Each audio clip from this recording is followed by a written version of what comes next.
Rossi reporting there. Let's get more now on the fight against Ebola and what more needs to be done to get it under control. Joining me here in the studio, A4NT0UZQ Aki-Sawyerr, co-founder of the Sierra Leone War Trust for Children. Thanks very much indeed for joining us, first of all, Yvonne. We'll talk about staffing and what else we can do in a moment. But first of all, Médecins Sans Frontières painted quite a bleak picture today.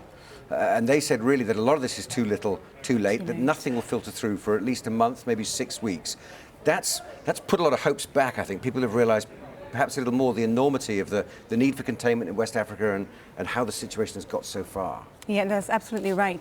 And MSF have been making this call for quite a few months now. You know, very early on, they were saying this is a global humanitarian crisis of an unprecedented nature and that much more needed to be done. Sadly, the fact that, you know, there has been a scale-up. The UK government has put a lot of resources into, pledged a lot of resources. Other countries around the world have done the same. But there's a lag between the pledges and the delivery on the ground, the actual implementation. And what's really important now, just coming on from MSF's message, is that that is heard and understood, and that everything is done by all the players, whether it's the WHO or the national governments and the international players, to actually do really up their game and ensure that what they're saying is potentially a 4-week period doesn't slip and become an 8-week period.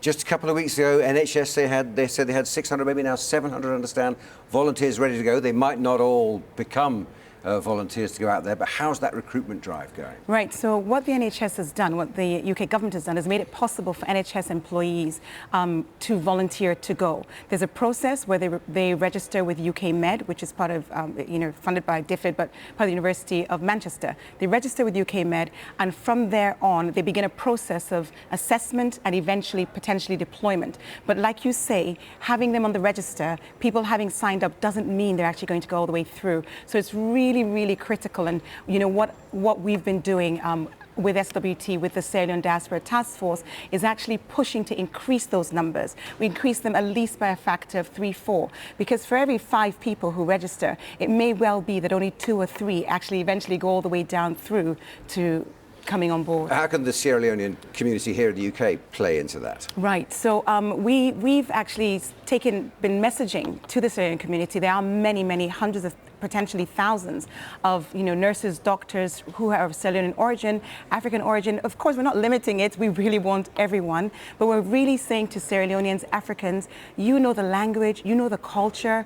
If you're a health worker and you're in a position to volunteer, then do so. We're having 2 road shows next week, one in London at the Royal Society of Medicine Monday, and then another one in Manchester on Thursday at the University of Manchester. And there will be one in Birmingham on the 28th of October. Our message is simply this: in order for Ebola to be contained, people need to be isolated when they're sick. For people to be isolated, there need to be health facilities. There are going to be many more health facilities. That is ramping up, but they need to be staffed. So our appeal is for people to volunteer, to come forward and put their hands up, to consider. We understand that this is not an easy call. Just quickly, but the cultural connection could be crucial. I mean, there's so many difficulties, aren't there, on the ground in West Africa with persuading people to hear the right message when they're being told it. And that's the great advantage that you have if you're from the region. You have that added advantage of understanding the culture.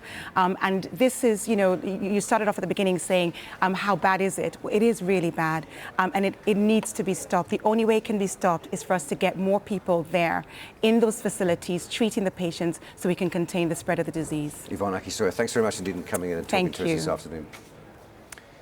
The woman who started an online petition urging Sheffield United not to re-sign the convicted rapist Ched Evans says the club should take a stand against a very serious crime. The campaign's attracted over 150,000 signatures as the former striker left prison today after serving half his sentence. The 25-year-old, who's always maintained his innocence, will make a video statement next week. Our sports news correspondent Paul Kelso reports.